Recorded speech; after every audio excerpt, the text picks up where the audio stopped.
नमस्ते, राधे राधे। प्रारब्ध क्लासेस में आपका स्वागत है। ये क्लास हम मध्य प्रदेश सामान्य ज्ञान की ले रहे हैं, जिसमें मध्य प्रदेश का सामान्य परिचय पढ़ रहे हैं।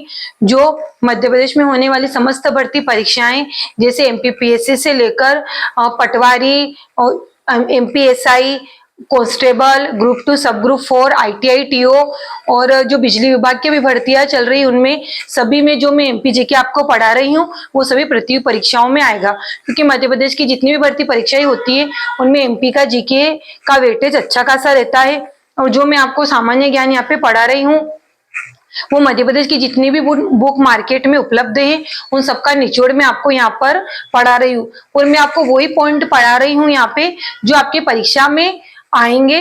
क्योंकि किताब, अगर आप किताब लेकर आएंगे तो उसमें से आपको बहुत सारा कंटेंट मिलेगा। तो हमें क्या पढ़ना है और क्या छोड़ना है ये हमें पता होना चाहिए।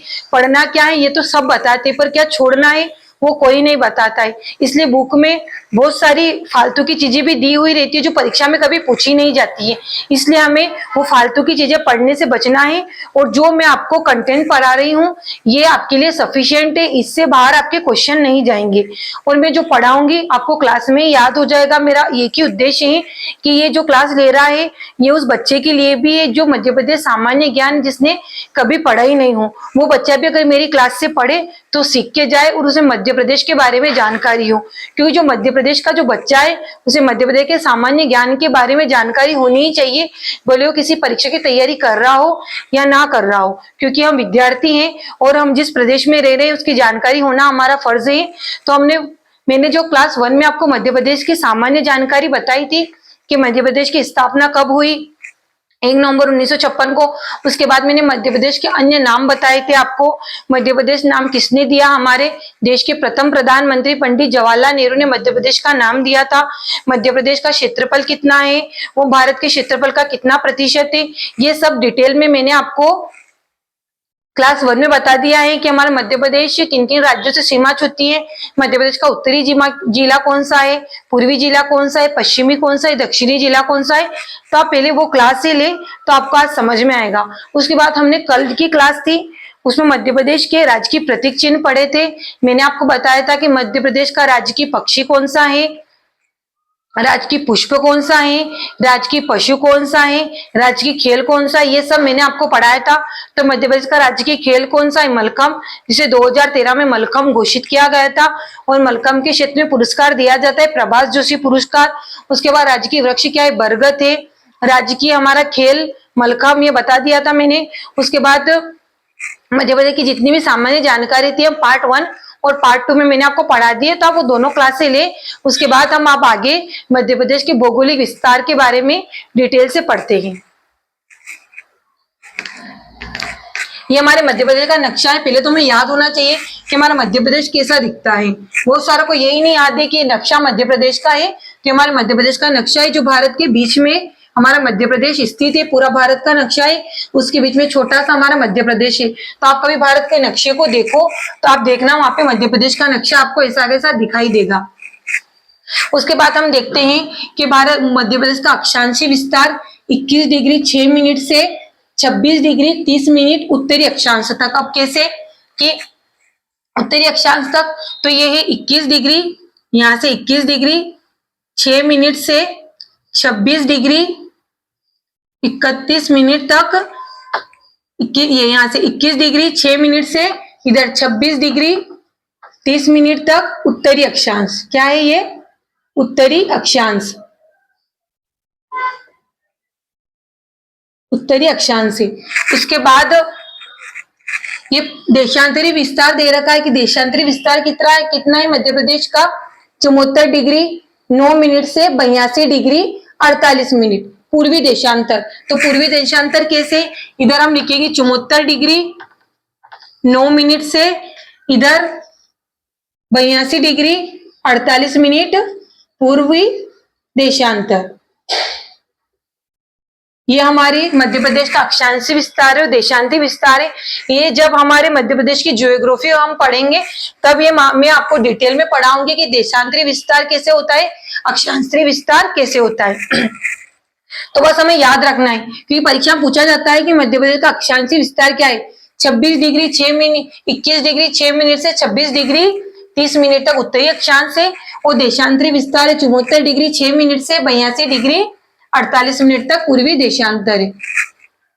उसके बाद हम मध्य प्रदेश की लंबाई चौड़ाई देखेंगे कि हमारे मध्य प्रदेश उत्तर से दक्षिणी लंबाई कितनी है। उत्तर से दक्षिणी ये वाली जो लंबाई है हमारे मध्य प्रदेश की कितनी है 605 किलोमीटर।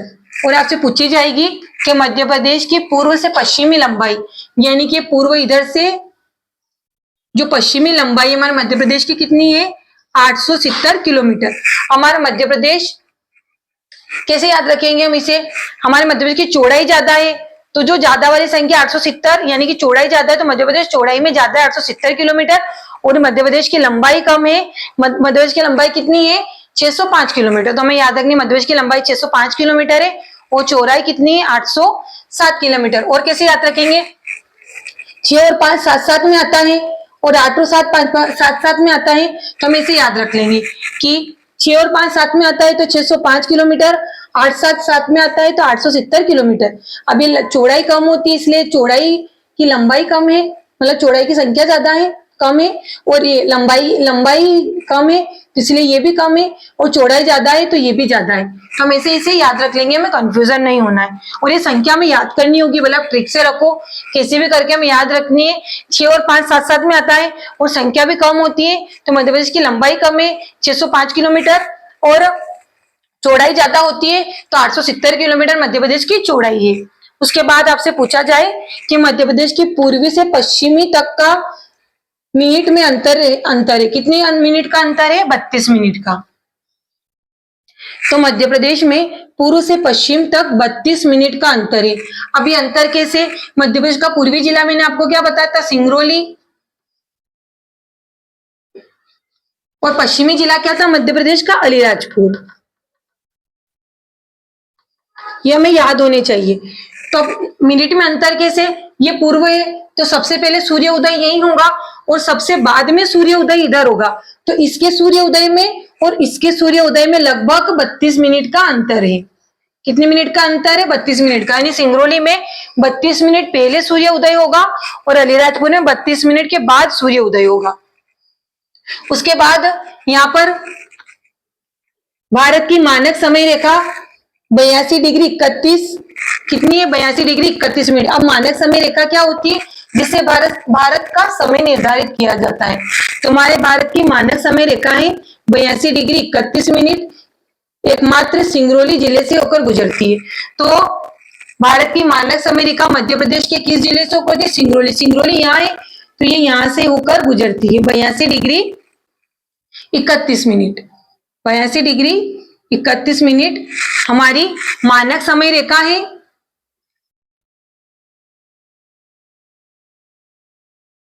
ये मानक समय रेखा है, मानक रेखा या मानक समय रेखा जो मध्य प्रदेश के सिंगरौली जिले से होकर गुजरती है।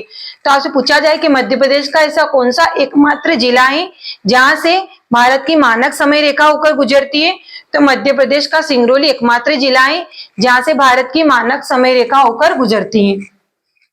उसके बाद मध्य प्रदेश पूर्णतः भू आवेष्टित राज्य है।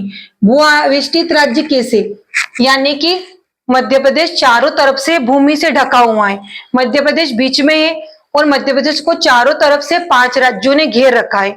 यानी कि मध्य प्रदेश के किसी भी तरफ ना तो समुद्र है ना खाड़ियां हैं ना कोई बड़े बड़े पहाड़ है, मध्य प्रदेश के चारों तरफ भूमि है, 5 राज्य हैं। उत्तर में उत्तर प्रदेश मध्य प्रदेश को घेरे हुए हैं, तो इधर दक्षिण में महाराष्ट्र ने घेर रखा है, इधर अपन उत्तर पूर्व में देखें तो राजस्थान है, तो इधर पश्चिम में गुजरात ने मध्य प्रदेश को घेर रखा है, और इधर हम अगर पूर्व में देखें तो पूर्व में छत्तीसगढ़ ने मध्य प्रदेश की सीमा बना रखी। तो इस प्रकार इधर मध्य प्रदेश के चारों तरफ 5 राज्यों ने घेर रखा है और पांचों राज्य भूमि से जुड़े हुए हैं, इसलिए मध्य प्रदेश भू आवेष्टित राज्य कहा जाता है।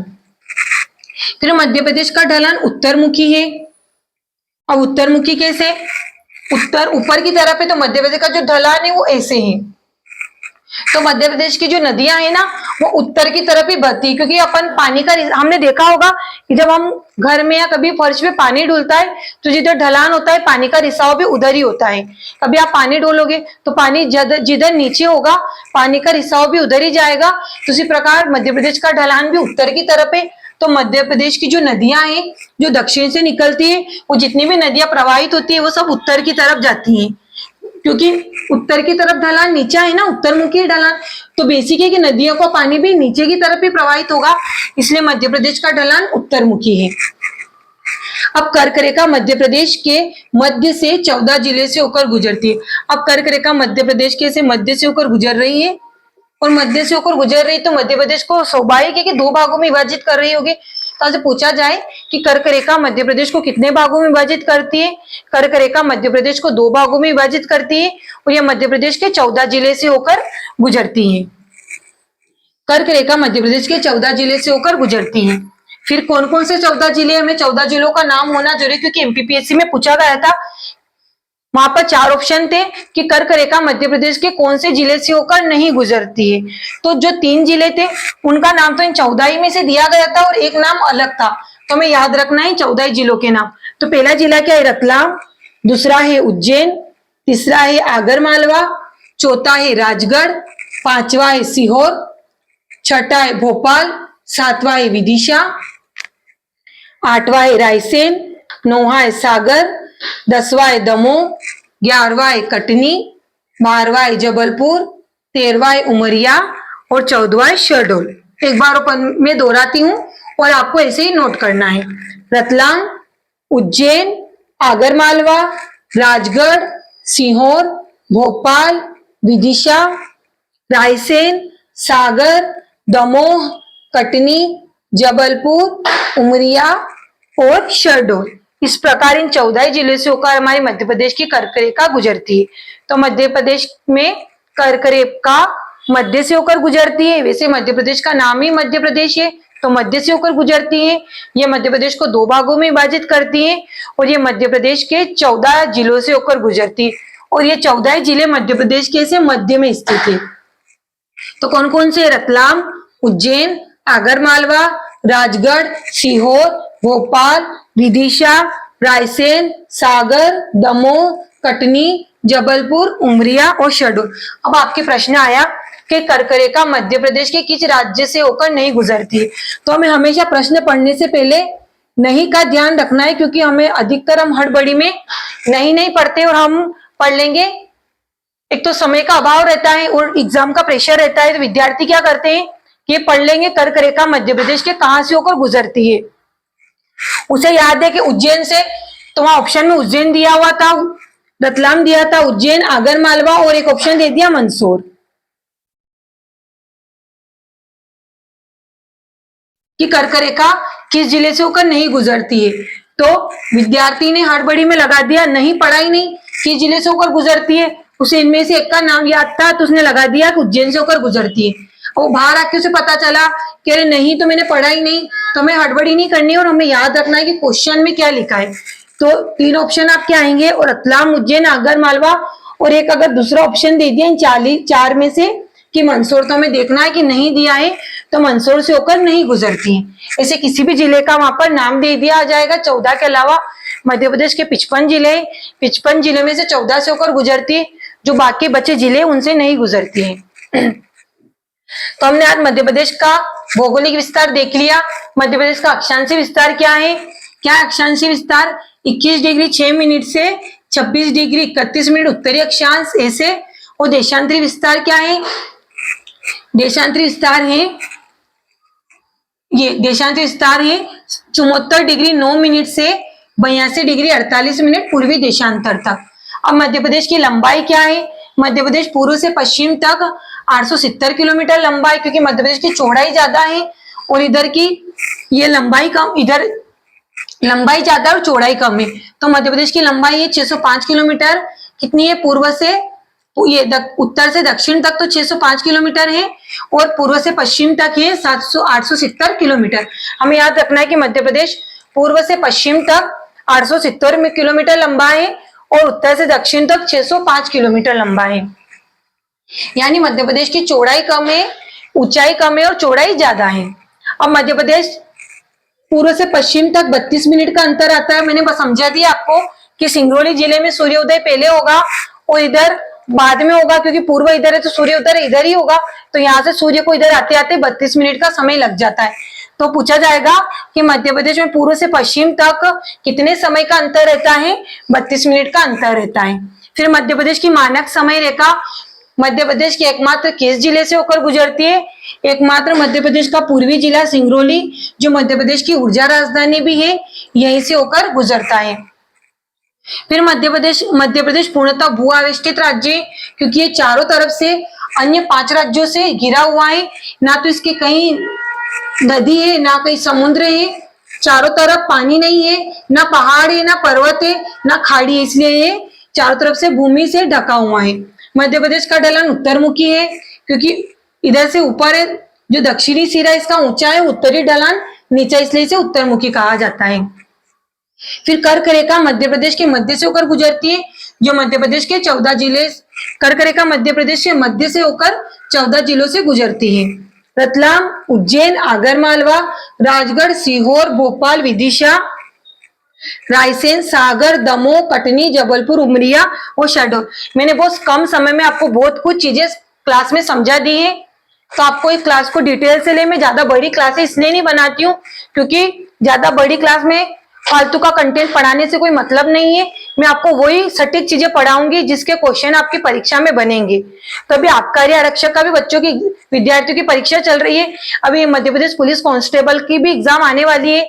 अभी एएसआई का भी नोटिफिकेशन आ गया है, जिसकी दिसंबर में एग्जाम है। इसके साथ साथ अभी जो आईटीआई के बच्चे हैं, जिनकी बिजली विभाग की वैकेंसी लगी हुई है, और अभी थोड़े समय में मध्य प्रदेश असिस्टेंट प्रोफेसर की भी वैकेंसी आने वाली है, जिसमें 50 नंबर का मध्य प्रदेश सामान्य ज्ञान ही पूछा जाता है। तो उन सभी परीक्षाओं में जो मैं पढ़ा रही हूँ आपके लिए लाभदायक होगा। मैं आपको बेसिक से पढ़ाऊंगी और आपको सरल प्रश्न भी कराऊंगी इसी कक्षा में, और हम कठिन प्रश्न भी पढ़ेंगे। ताकि पहले हम सरल प्रश्न पढ़ेंगे, तो जो विद्यार्थी मध्य प्रदेश सामान्य ज्ञान पहली बार पढ़ रहा है उसे वो चीजें आसानी से समझ में आए। अगर मैं पहले ही आपको कठिन कठिन चीजें पढ़ा दूंगी, तो जो विद्यार्थी ने कभी मध्य प्रदेश सामान्य ज्ञान पढ़ा ही नहीं है उसे समझ में ही नहीं आएगा।